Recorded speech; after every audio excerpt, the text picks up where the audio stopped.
Hello, everyone. Just want to give you a quick note at the top of the pod. We dealt with some major technical difficulties, and we recorded this podcast last week with Aryeh Schwartz, and we're just now able to release it after some magic done by one of my friends who's a sound engineer. So I thank him for helping me with that. And yeah, I apologize for the late release, but here is the conversation with Aryeh.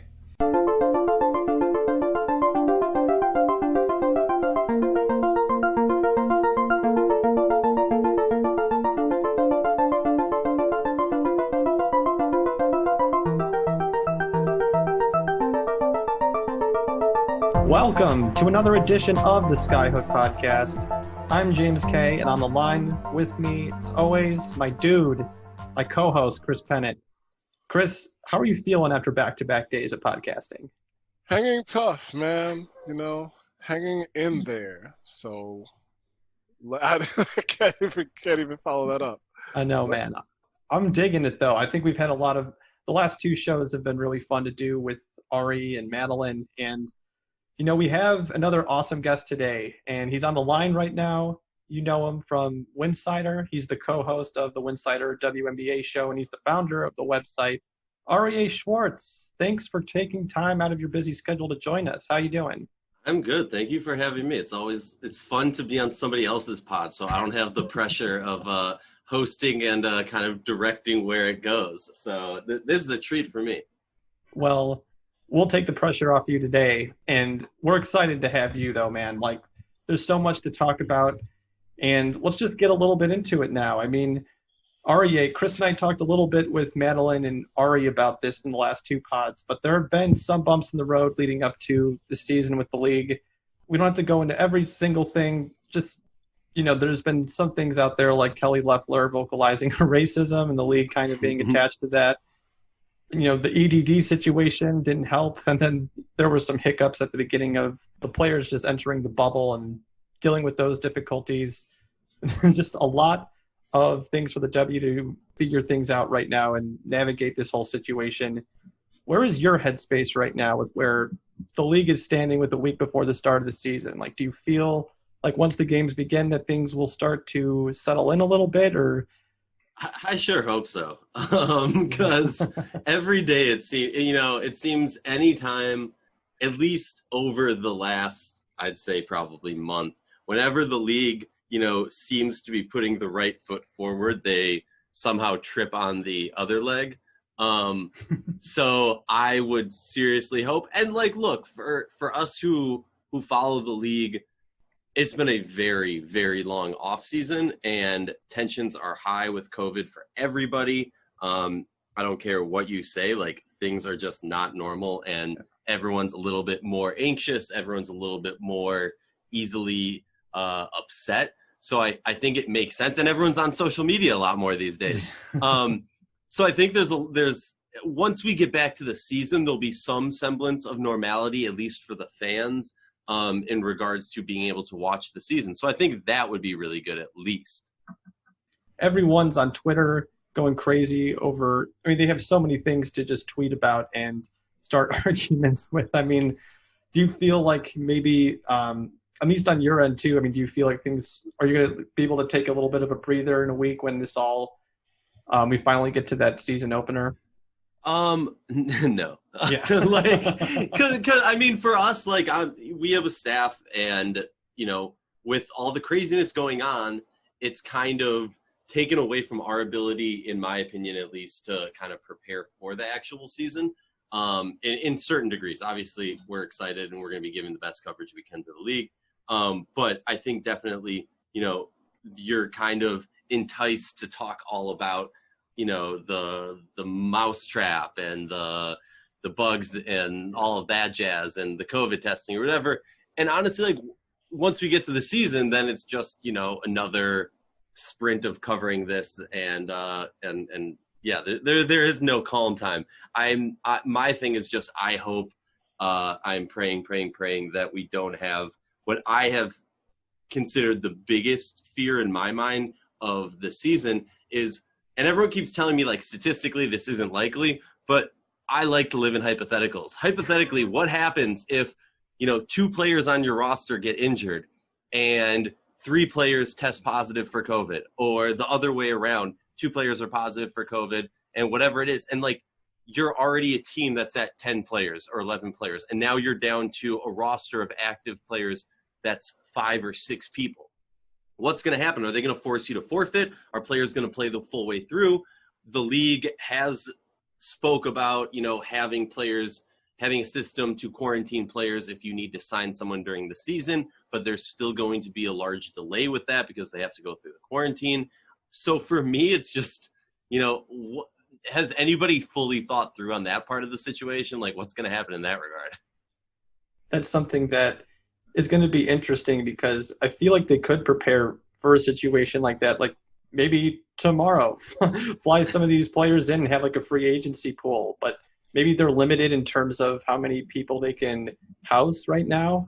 The WNBA already has limited resources as it is, so maybe that's a factor into not being able to have a free agency. I mean, I'd love to have a free agency villa. Like you see all these videos on Twitter about with the players showing off their villas. It'd be great to have like undrafted rookies in one villa and have veteran free agents in another. And like, maybe they can pull off something like that. But I mean, you're right. There's so much at risk here that I think people focus on COVID, but don't remember that these are athletes that could be injured during the season. The Sky dealt with that a lot last season, but Chris, what are your thoughts on that? I don't think we've actually discussed that.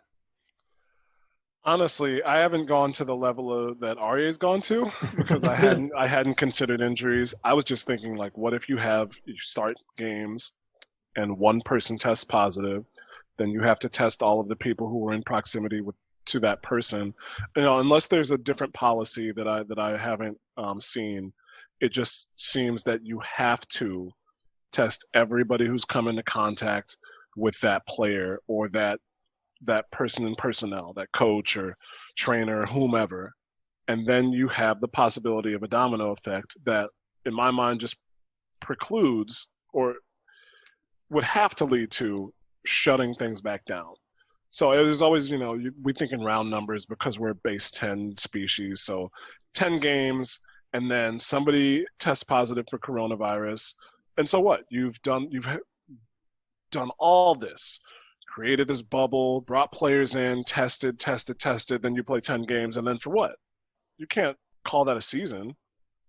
I really hope it doesn't get to that point. I hate just focusing on the negative because let's just get into this with where, Aryeh, let's go into your hypotheticals here a little bit, right? Let's just say it works out okay.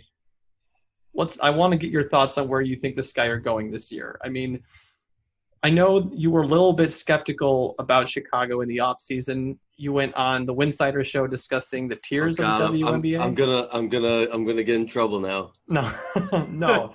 So much time has passed, and means the circumstances have changed dramatically. So you're safe. You're totally safe. But with that in mind, I mean, where do you see the Sky going this season, and how they stack up against some of these other teams in the league?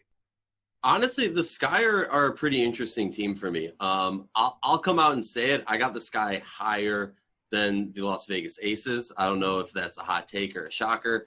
I'll kind of give you, in my mind, as of today, the top teams in order. I got the Seattle Storm as the number 1 team by far in the league. Okay. Yeah. A dominant team that obviously, yes, that goes off some assumptions that Stewie and Sue are healthy, but the additions they've made and the growth during the offseason of the young players, I think, is just ridiculous, and this team is scary. Then you got LA, who is just star-studded and packed. Obviously, losing out on Shanae, losing out on Christy Tolliver are big. That being said, this team is still pretty stacked, and honestly, I think the roster build, first of all, we're not giving enough attention to Brittany Sykes. I saw Michelle Vopel talked about active players switching teams in a new team, who's going to have a big impact. And I was shocked that Sykes was not on that roster. She's a selfless player who can do so much for the team, and that's why I got them a little bit higher. And then it's kind of a toss-up for me between the Mercury, the Sun, and the Sky. So Sky fans, you can jump on my bandwagon of me saying that they're basically tied for 3rd in this league right now. I think the Sky are a really, really interesting team. I think a lot of it depends on Diamond, and does she jump to that next level? I think that's something that a lot of people have been talking about, and it makes sense, right? She's that type of player who could very easily, and in my opinion, should be the star of this team, a team that doesn't have a superstar right now, but Diamond is ready for that role, I think. And her athleticism, I mean, the woman takes 2 steps and it goes from one basket to the other. It's actually like she is a cheat code. She is a video game cheat code. But then also Aryeh Stevens, we haven't fully seen what she can do. We didn't get to see her basically at all. I don't even think she played at all last year. Maybe she played for like 1 game, 2 games. She had a couple couple of games on in the books. Something like that. But has she fully healed? She's someone who I have been on the Aryeh Stevens hype train since her name was called in the draft 2 years ago, and I think she's the type of player. And I'm going to repeat myself with Gabby Williams. These are players that are underrated, and we're not necessarily going to see how good they are even this season, because the WNBA season is so short. The amount of time that we get to fully judge and see a player go through that growth progression is so hard, because it's such a shorter season than we see in all other sports for the most part. So for me, Gabby Williams, people love to hate on her. I mean, I think she's one of the most loved to hate on players in this league, wrongfully so, in my opinion. Yes, she was a very high draft pick. Yes, she came from UConn. Yes, she's kind of a Swiss Army knife, I've heard people call her. But I always say it takes 3 to 5 years before we can truly judge what a player is. And she's entering into that window where we're going to finally decide, okay, is she a type of player that we think she possibly could be, or has she kind of hit her ceiling and she's plateauing? So I'm excited, and Aryeh is obviously a little bit younger than that, so we're going to see where that goes. Though that's kind of like where my thoughts are, besides the whole, I don't know if we want to get into injuries, and, well, I guess we can call Colson an injury, but Lavender and Colson, I think, are 2 huge blows for me. And not to rehash pain, but if Jantel Lavender is in the game against the Aces, I don't think it comes down to that last shot. That's a really interesting theory. I mean, I agree with you on most of those points, and especially with Aryeh, I feel like if she's healthy and she's able to take over the minutes that Jantel is leaving behind, this team is built to maximize Courtney Vandersloot's game. And now if you bring someone in like Aryeh, I mean, I just think that you give Courtney all the flexibility to run ragged in transition, or even the half court where the Sky weren't the best team in the league last year in terms of that. Like, Synergy breaks it down pretty well as well. But I think that Sluty has a lot of options in the pick and roll, or she can drive and kick to any of those starters on the team that are capable of hitting from deep. She has a lot to work with, and I think that's their path to winning a championship. But the biggest question mark is the defense still. I mean, they gave up almost 37 points per game in the paint, and that just can't happen if they're going to win a championship this season. I think that, Chris, we didn't really talk too much about that, but maybe Gabby being able to move back to the 4, which is a position I think she's more comfortable with. And we had a fun time with the Point Gabby narrative last season, but I think it was Gabby and Diamond that were on Instagram Live, and someone asked a question about, will we see Gabby Williams at the point? Diamond then asked Gabby, and Gabby just didn't answer. I think she just completely avoided it. So I think she's kind of done having to go through that role.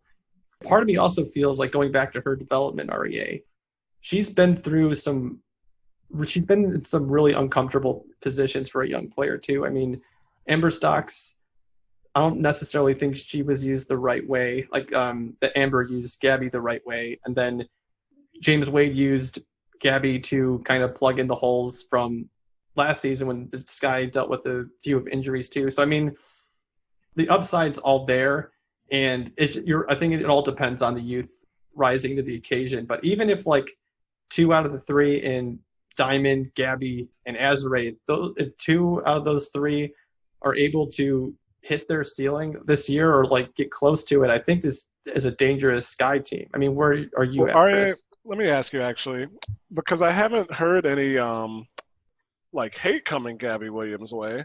Now, maybe I'm just like blinded by the Sky Show shy and the optimistic Sky fans, but is it just the high draft pick and that she came from a school with the pedigree of UConn and people think she's underachieved so far?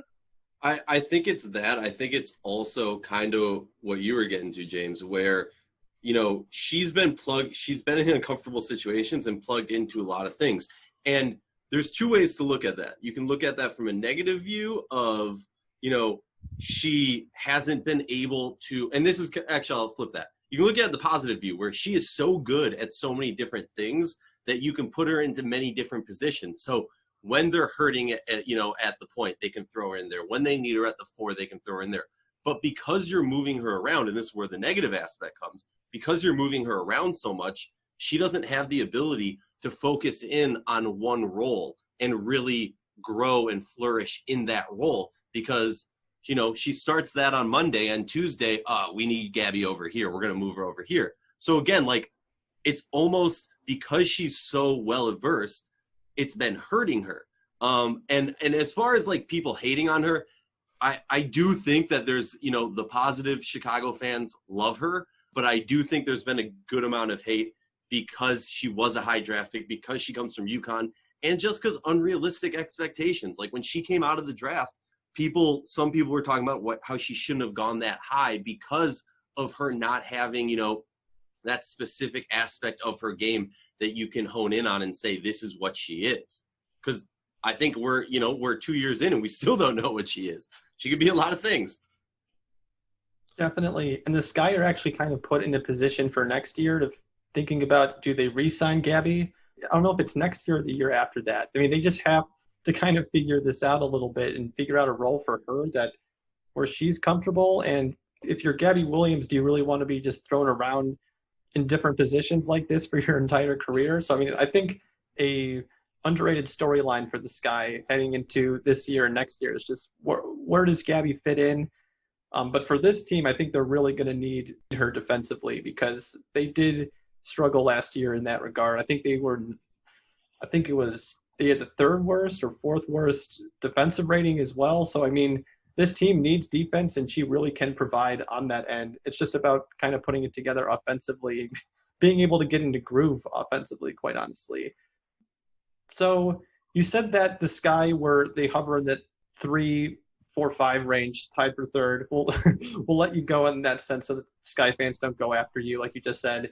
I'm glad that somebody else thinks Seattle's the best team in the league because it was just me for a while. Well, Chris, I agreed with you that the Storm, we talked about the Mystics being the best team before everything kind of went to hell, but the Storm definitely have to be up there, like you said, with their defensive ability. And I just think so high of Jordan Canada. She's probably one of my favorite players in the league outside of anyone on the Sky because she's unbelievable. Actually, Aryeh, how do you see Jordan Canada fitting in with, Sue Bird coming back and, Jewel Lloyd being Jewel Lloyd?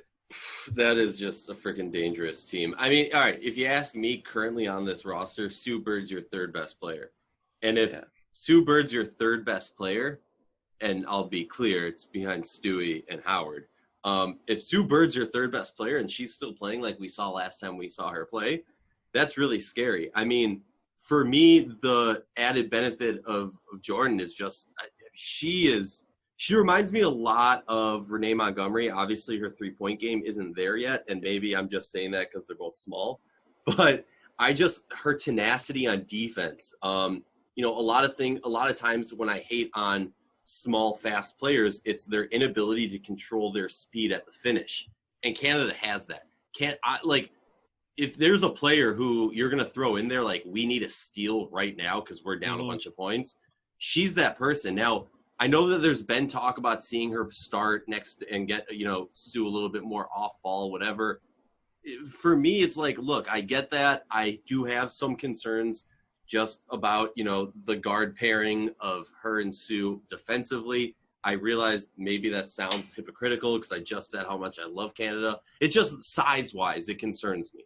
Yeah, you get taller backcourts and they'll still have some trouble. Exactly. And look, again, I think Sue's a very capable defender even at her size. But I just think, having Alicia Clark in there, having the variety of players that they have and rotating it through. And that's the beauty of this team, honestly, is that they can plug any one of their starters and still be putting out a top contention team. Like a lot of times, one of the critiques of teams in the W, I think, is, well, you don't really need to have so much depth. You need depth, but realistically in the playoffs, it's 40 minutes and you're going to push your starters basically to the edge. I think I completely disagree with that mentality. I think having good depth will do so much for a team. And this team, due to the injuries of last year, I was on the Mercedes Russell for most improved player of the year last year. I mean, I think she should have won that. What she was able to do coming in from somebody who bounced around a couple teams after getting I forget if she was drafted or if she wasn't drafted. I think she was drafted by New York, and then she left. They cut her. She went to Seattle. Like, for her to play the way she did last year was mind-blowing for me. And, yeah, I mean, this team is just scary. I could talk about this team forever. I think they're, like, the heavy favorites. And I'll even say this. Everyone knows I'm well documented on having some I don't know what the correct term would be, but having some reservations about Washington. A healthy Seattle team last year, I don't think we see Washington winning it all. That's a whoo. That Yeah, is, I will say that's big. My thing was with my statement was based on the fact that before the opt-outs and the other assorted injuries occurred, I looked at Seattle's lineup and I thought a lot of the things that you did, especially like watching that playoff game against LA, I really thought that they just needed one player back and that would have been a win, because they pushed them to the brink with basically Natasha Howard and Canada and Lloyd kind of running as much as they could, and Alicia Clark doing it. They maximized, and they only lost by a bit. They just ran out of gas. I thought they were number one before anything really started, before the bubble and anything. Oh, no, I completely agree with you. And I would add to that, a lot of people don't give credit to the thought or the fact that Jewel Lloyd was injured for a good portion of the season also. So they literally had, out of their 4 best players, they only had one. And Natasha Howard, carried that team. And it was I mean, yeah, in my opinion, even before the opt-outs, I think with DC losing Chrissy Tolliver, I like the Leilani Mitchell signing. I like the Tina Charles signing. I still think they kind of dropped in the power rankings just because realistically how they're going to do it. Now, LA, when they got Chrissy Tolliver and all the signings they did during the offseason, I think shot up. And I got a lot more excited about this LA team. But even with all of that, Seattle coming back, like I heard Sue Bird in one of her interviews, or one of her whatever they were calling with Megan Rapinoe, her Instagram live show. I heard her talk about how she's kind of viewing this as they're the defending champions because she didn't play last year. They didn't have their 2 best players playing last year, or 2 of their top players playing last year. So they view themselves as the defending champs, and I gotta agree with her on that. And you've got to look at, I mean, I think people talk about how the Mystics had an all-time offense last year, and they did. They deserved that. They had, like, every piece in that offense worked so well. But 2018, the Storm, I mean, I think, and correct me if I'm wrong, I believe they set the record for most three-pointers made. They have so much versatility in what they can do with Stewie, who I think I looked it up today. She has like a 7'1" wingspan. Yeah. Oh, my God. I knew she's amazing. Anytime you watch her play, you notice that she might become the greatest women's basketball player of all time, depending on how her health plays out in her career. It's not even just that she's an amazing basketball player, but she's just such an athlete. And I'm just excited to see her return. And I think she is going to benefit from this a little bit. And again, I really don't mean to come across as an asshole by saying that anyone can benefit from a pandemic. But for her to be coming off the most devastating injury a basketball player can obtain, I think that this really helps her in being able to come back. At least if she's not 100%, I mean, I'm sure that she can get hovering in that 90% range. 90% of Stewie is an MVP candidate. So, the Storm, yeah, I mean, Chris, I'm with you when you say that they're the best team, and Aryeh, you too. I mean, it's just this team is going to be so stacked, and it'd be cool to see Stewie come back and win another MVP, because after all she's gone through, I think it's going to be the MVP race is going to be interesting this year. I see a lot of Asia Wilson buzz right now for the MVP. Aryeh, do you have anyone in mind for MVP this year? I don't want to step on any future podcasts that you're doing. But. No. I'll give you guys a little bit of a sneak peek. Winsidr is coming out with I won't say who's doing the poll, but we are coming out with a poll of a variety. But people will be excited to hear who voted in this poll. But we are doing a poll of yearly awards, and somebody who consistently has, honestly, shocking, is Brittany Griner. A lot of people kind of forgetting about her, forgetting that the more and more we get down this road of Diana Taurasi getting older, and obviously the addition of Skylar, because at the end of the day, let's be realistic. Who wins these awards? It's someone who's, playing the best on their team, and their team is being successful. And you're not going to, you might have the greatest stats in the world, but if you're on a team that's, I'll go with the 22 game season. If you're on a team that's 2-20, you're not winning MVP. I don't care what, and that's up for debate. We can talk about what defines MVP and all that jazz. But I've been seeing a lot of talk about Asia Wilson, and I get it. I do think she's going to be a lot more of the workhorse, and I think she's going to be featured a lot more, and it's just going to benefit her and the team, in my opinion. But I could see Stewie. I could also see Brittany Griner. Stewie's an interesting one. I just wanted to point out, she's still, in my opinion, in that range of player growth. She came into the league in 2016. She's still young. People forget about, she's only 25. Aryeh, we don't want to take up too much of your time, but Chris, I know you wanted to talk a little bit about Aryeh's photography background. Do you want to get into that for a little bit? Yeah, I'm really interested in that because there's been a lot of discussion around how to properly light and shoot in terms of both photography, still photography, and video. Black people and people of color. There was a really good article about it for Insecure, talking about the director, I think, of photography, cinematography on that show. And then there was an article this week with Viola Davis's cover shoot for Vanity Fair, where there was the first time in the history of the magazine that they used a black photographer to shoot the cover, and there was actually some controversy around the pose. If anybody's listening, read up on that. It's really interesting. But Aryeh, I checked your LinkedIn before we did our show, and I saw that you had a background in photography. So, coming into with the WNBA, and how so much of the league, especially with it being a professional basketball league, there's so many players of color. How do you approach when you're shooting, when you're doing photography, when you're trying to set things up for anything like that, and is there any advice you give your staff? Yeah. So, first of all, I haven't seen the thing about Viola Davis. That's definitely really check that out. I will. And I might have seen the thing about Insecure. Did it talk about using a lot of different shaded coloring light? Yes. It was really, really cool. It was really cool. And I remember after reading that, I'll back up a little bit.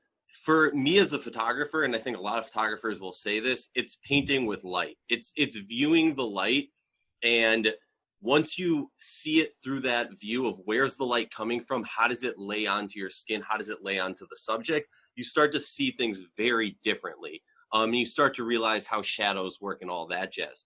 For me personally, I do a lot of portrait work. I do a lot of headshot work. And it's, to simplify it, it's, the positioning of the lights and using proper light modifiers that are very soft, even light. Okay. And honestly, I live in DC. There's a lot of people of color in DC. So a lot of the clients that I get, I have to light like that. And it's always very interesting because it's more so than just, I don't want to group people into you're white, you're black, so I'm going to light you in this specific way. Because I think as a photographer, as an artist, you want to talk to that person a little bit before you photograph them. Obviously, this isn't talking about sports photography where you can't talk to them while hey, nice shot. Let me get to know you while I take this photo of you. But when you're doing a portrait session, you want to get to know the person and really know their soul before you do any type of lighting. You want to get to know the person because then you can truly bring out their beauty. Because everybody, and this is so corny, but I truly believe it, everybody has beauty. And if you're photographing somebody, your job is to bring out that beauty. Or maybe you're doing it for like some other reason. Your job is to hide that beauty, whatever it is. So it's very interesting, and it was something that I don't think in the photography world is talked about enough. So I appreciate you bringing it up. Yeah, it's hard to like not get into technical terms, and you know, oh, you gotta short light them or do this, do that. But it's really about playing around and not being naive to thinking, oh, I'm just gonna do what I typically do. And it's about being open about it and being willing to try different things out to, at the end, you know, share their beauty with the world. Because like I said, that's what you're trying to do. So maybe that was too much of a broad response. I didn't get specific enough for you, so I apologize. No, that's fine. I know that it's not the same as doing a studio shoot when you're talking about shooting action within a game, but I mean, there was like a really, really good photo of Diamond DeShields in that block she had against DeWanna Bonner in the playoffs. And even though I think, you know, it's going to be different with the Liberty not being at Madison Square Garden, but in thinking about arenas that light the building differently, I don't know if there's any arena that has something where it's either a challenge to shoot there or it's very conducive to shooting there. And you can get some really cool shots that accentuate not just the action, but kind of bring out, like you were talking about, the soul of that specific player in the photo. Really interesting is that I don't know. I don't have a ton of history in like shooting sporting events, because typically when I'm there, you know, like something that I learned at a young age, because my dream was to photograph sport. Well, no, my dream was to be a football player, and I grew up to be 6 feet tall and like barely 100 pounds in high school. And I was like, all right, well, that's not happening. So it was a tough reality when I was the smallest kid on the football team, just getting destroyed every day in tackling drills. And then one day, like one kid joined the team for a week who was smaller than me. It was like the happiest moment of my life, because then I wasn't the smallest and I could actually tackle someone. But so it's really interesting. A lot of sports photographers are told to just trail one or two people on the court. So if this person's on the court, if Diamond DeShields on the court, my job is just to focus on them. So you can set all your camera settings to that person's skin tone, to that person and the lighting in the building. And it makes life easier, because then you're in a situation where, you know, you have the big zoom or the big lens that's zooming in on your subject. You're not tracing back and forth to follow the ball and get that. You can focus in on the one person and get a lot more quality images. One thing that I also learned is a lot of photographers, well, okay, there's the photographers that are hired by the league and the teams who get a lot more access. And for instance, in DC, I don't know if they do this at the new arena, because I haven't spoken to the photographer since, but I know that when they used to play at Verizon or Capital One now, the photographer actually went up into the rafters and would set up strobe lights and connect it to his camera, so that, and people, now that you've heard this, I guess we can't do it this season because we won't be at the games, but next time you're at a sporting event, an indoor sporting event, if you see some lights flashing, but it's not like a very bright, and you're like, where's that coming from? Look up to the ceiling, because often photographers put lights up there, because what that does is it just gives you control over everything, and it gets you enough light so you can get the natural light, but then you can also light the exact thing that you want to light. Yeah, I've seen that with photographers. I can't remember when I was at a game and I noticed that, and I kept looking around for a camera flash, and then I realized where it was coming from, or I talked to some photographer friends, and they're like, yeah, you set up lights that are linked with your camera, so it flashes when you're taking a shot. But definitely, that's really cool. I know that if you're in our audience and you're thinking about a way to get into this photography, like especially game photography, is really cool. One of the guys who works at the Sky is a really friendly dude. I can't remember his name right now, but he's been there for years. Another photographer has been with the Sky since at least All-State. And when you get a really good series of shots, I think it brings out so much more of the action.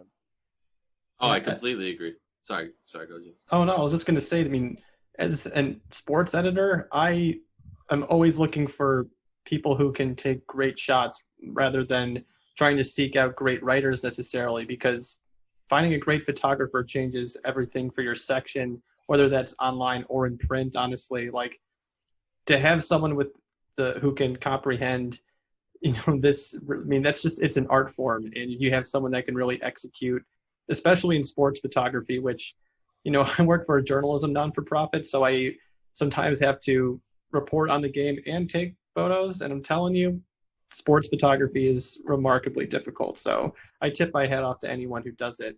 Aryeh, we have one last segment for you that I'm excited about. I did a lot of over-under segments when I was doing the radio show last year, and I'm bringing it back because I think you're the perfect person to do it with. So it's a pretty simple format. I'm going to give you some context, and then I'm going to give you a statement about whether you would take the over or under on it. Does that sound okay? Yeah. Should you describe? I know what an over/under is. Should we describe what over/under is to the people who don't know? Yeah, why not? Yeah. So pretty much, I'm just like, an over/under is pretty much where someone throws out a number and you choose whether you take the over or under, depending on that situation. So the first one I have for you, Aryeh. So I'm just going to give you some context. Diamond DeShields averaged 14.4 points per game in 2018. And she averaged 16.2 points per game last season. Will Diamond DeShields score more than or less than 19 points per game? Do you have the over or under on that? Oh, you like found the sweet spot of not, like, if you would have said 18, I would have said over. If you would have said 20 or 21, I would have said under. I want to make it difficult for you. Yeah, you're making my life hard here. I like to be positive about Diamond. I think she's going to really grow. And the team is going to give her the ball more and give her more opportunity. So I'm going to go over. Over. Okay. Next one, Courtney Vandersloot. She averaged 8.1 assists per game in 2017, 8.6 assists per game in 2018, and 9.1 assists per game last year. I have the over-under at 10 assists per game this year. Do you have over-under with that? I got to go under. Ooh. So this is the case I would make for it potentially happening. With less games and less, like, I could see Sluty being able to go in 22 games in this season, be able to get 10 in each game potentially. That's just the feeling where I'm at.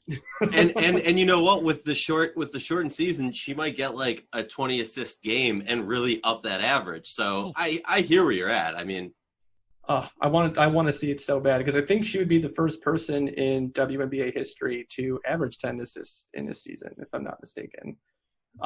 Actually, Chris, how about you? Would you take the over or under on that?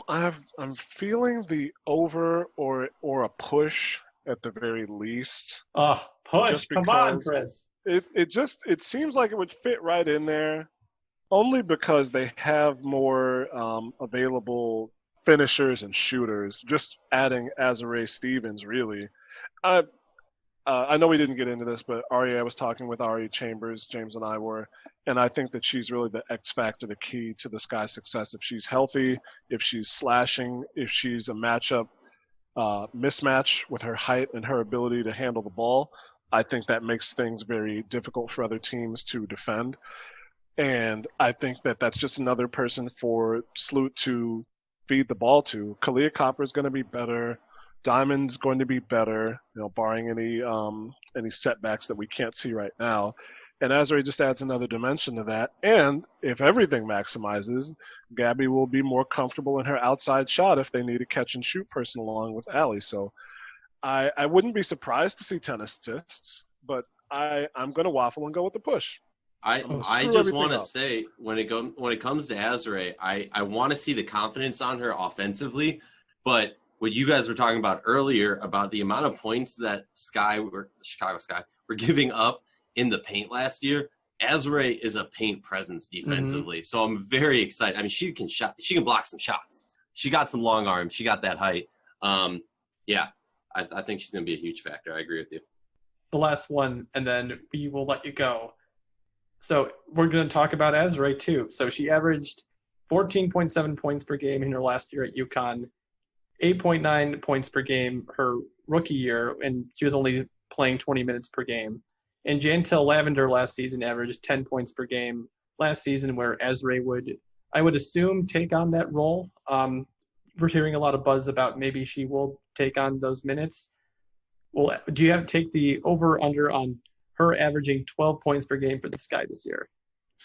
You could have set it at 14. I would have taken the over. Yes. I am on the Stevens hype train. I am the captain, or whatever you call the person who drives a train. The conductor. I am the conductor of the Aryeh Stevens hype train.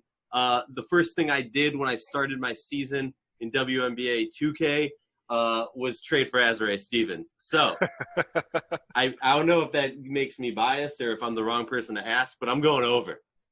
I think that is the perfect way to end this podcast. I know the Sky Show Shy is going to be so excited to hear that. I'm taking the over on that as well. How about you, Chris? For 12 points? 12 points per game. I think so. I'll go with. I'm gonna go safe and say 13. Man, I'm glad that Aryeh is hype. I think I'm having the trouble getting like as excited as many other people are, just like the general depression of life.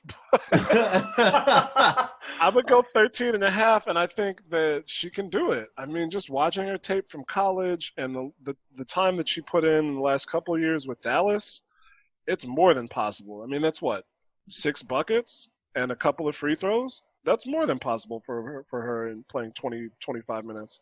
Well, also you got James Wade, who's going to let her shoot. He's just going to say, let it fly, go for it. Like, he's the type – he is a shooter's coach, in my opinion. Oh, yeah, he's got to be. That's his background, right? Yeah.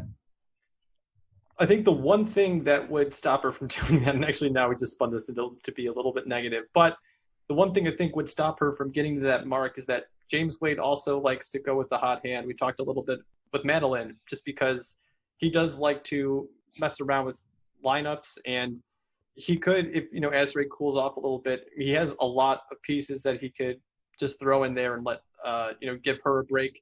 I think that's the only way that she wouldn't get to that 12 points per game, unless barring any injuries, which I don't wish upon anyone. So I think that she can really get there, and it's going to be interesting to see how that offense is going to operate with how many people demand shots too.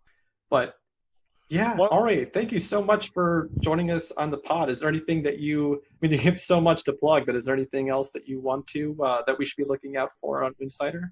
Yeah, we got some exciting stuff coming through. Make sure to pay attention to us before the season starts. We got some cool announcements coming before that, and during the season. You know what? Screw it. I'm going to do it. Sorry if I shouldn't have said screw it. Now I said it twice. I called Ron DeSantis an asshole like 2 weeks ago. You're all good. All right, cool. All right. I'm going to plug our Patreon. All of our staff, we work extremely hard, and none of us are able financially to do this full time, but we put in the effort of doing it full time and the hard work. And as I always say, it costs less than a cup of coffee to show your support for what Winsidr does. I obviously am biased and think we do amazing work and think we're very important to the growth of the league and the coverage of the league. But yeah, we believe in the league. We believe in the players, and we think that they should be getting more coverage. And I want to say thank you to you guys for not only being part of the Winsidr network, which we're hopefully going to have more and more shows come on it, because I think it's just easy for fans to go to one spot and be able to absorb as much information about every team that they can. And honestly, I think, I tip my cap to you guys. You guys do amazing work, and I'm excited for the season. Thanks, man. We really appreciate that. And, we were talking with Ari yesterday, and we brought up Winsidr. We did a little bit of a shameless plug there, and she interrupted, not in a negative way, but she interrupted and was just like, oh my God, I love Winsidr. I learned so much from Aryeh and Rachel's pod, and Gabe. Love Gabe. He's also just doing such great work for you guys too. She raved about you guys. So, we appreciate you letting us be a part of it. And she's the homie. Yeah, she's amazing. Yeah, she's probably one of the most positive people I've ever met. So she's awesome. Yeah, man. And so is Gabe, and so is Rachel, and so is we can make a whole pod where we just talk about how amazing so many people who work. Because think of people don't understand. We all of us have this voice, and we're using our voice to grow the coverage of the W. But what people don't understand is the amount of effort that it takes to do this, and nobody is getting like if I were to, come out from under a rock and go on to WNBA Twitter and see all the amazing people who are doing this work, I think you would be shocked to find out that for what they're getting in return for doing this. People don't cover the W because it is a huge financial backing or anything like that. People do it because they genuinely have a huge passion for the sport, for the league, and for the people playing in it. And I got to tip my cap to everyone who's part of it. It's a sacrifice, but it's a necessary one. And I know, Chris and I have such a joy covering this team. I mean, Chris, you've been doing it a little bit longer than I have, but in the last 2 years for me, it's just been so fun being able to cover this team and the league in general. But yeah, seriously, I mean, we went a little bit over, but really, thank you so much for joining us and giving us your time, because you're such a powerful voice in the WNBA community, and even if it was 5 minutes, we would have been happy. So thank you so much. Hey, anytime. I'd love to come back and hopefully not upset the Sky fans more than I already have in the past. We're at the point now where everybody's so behind their teams that they won't hear anything else.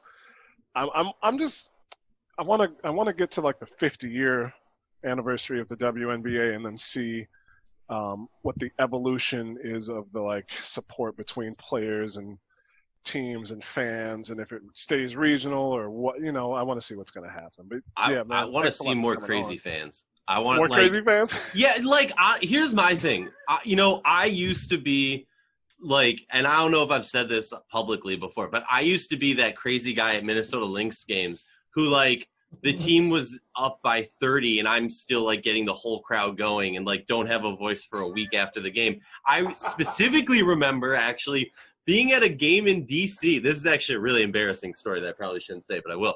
Being at a game in DC, and DC was destroying Minnesota. And I think Minnesota went on to win the finals that year, or it was one of the years that maybe they didn't win the finals out of that 7-year span. But I remember Minnesota was getting blown out by, 30 points. And I'm not exaggerating. It was 20 to 30 points. It was one of the worst losses I think I've ever seen the Lynx have in that 7-year span. And I remember standing there. I used to bring 5 friends, if not more, because Minnesota, if you're from Minnesota, you stay Minnesota strong. So if you move anywhere, you stay with your crew. And I had 5 people with me, maybe more. We were just going crazy, Deladon shooting a free throw. Maybe it was right before Deladon came. No, it was definitely before Deladon came. Someone's shooting a free throw. Dolson's shooting a free throw. And it's miss, miss, miss. And you could see the Lynx players were annoyed because they're getting their butt kicked. The Mystics players were annoyed because they're kicking butt and they're just shut up. The game's over. Nothing's going to happen. But that is the true fandom that I think just helps propel leagues to that next level.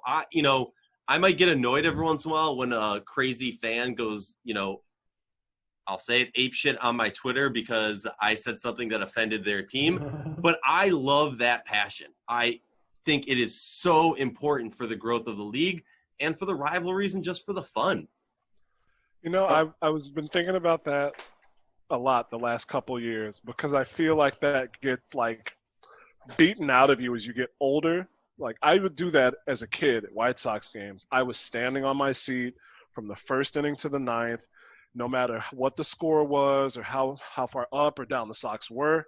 I was into it. And when I was in college with Bradley, I was into those games. And then it felt like after you got out of school and you're an adult, you can't be that person anymore without drawing a lot of looks who's watching you? Where's your people at?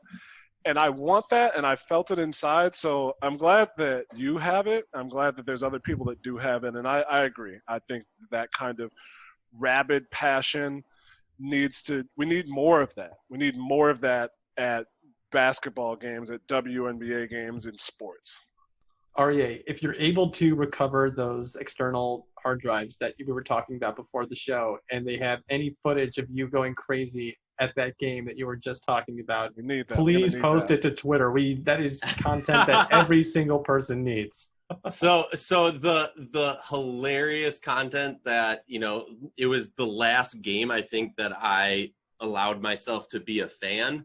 And this is probably dating me in a bad way. Or I don't know, whatever. When Lindsay Whalen in DC set the record for most wins as a player, myself, a good friend of mine, and at the time my girlfriend, now my wife, shout out to Anna, my wife, amazing lady, who I will fully say I got her to be a WNBA fan. And part of it was like I wanted her to be a Lynx fan because I was phasing out because I couldn't be so biased anymore. And I was like, but then I can like vicariously live through your fandom. And she was a diehard Lynx fan for like 2 seasons. And then she was like, but I live in DC, and became a Mystics fan.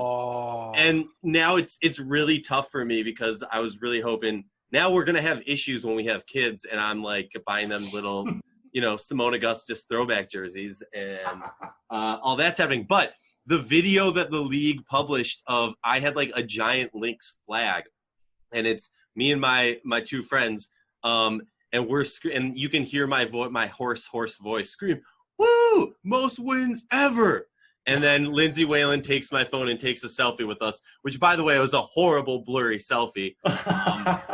And yeah, but you know what? I'm in the history books of that video, even though I'm sure the league would love to try and crop me out.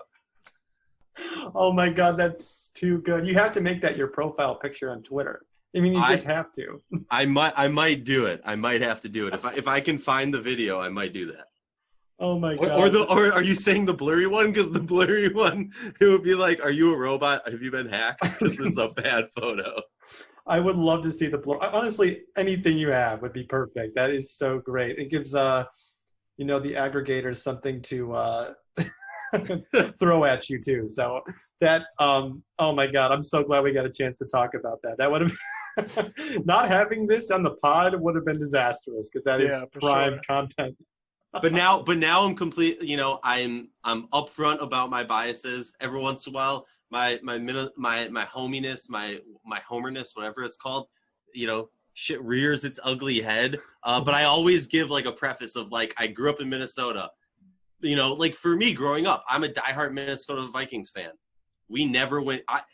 The earliest time I remember crying was because the Vikings lost. So for me to be in Minnesota for I think it was the first 2 championships that the Lynx won, and the first time during my lifetime that a Minnesota sports team won a championship.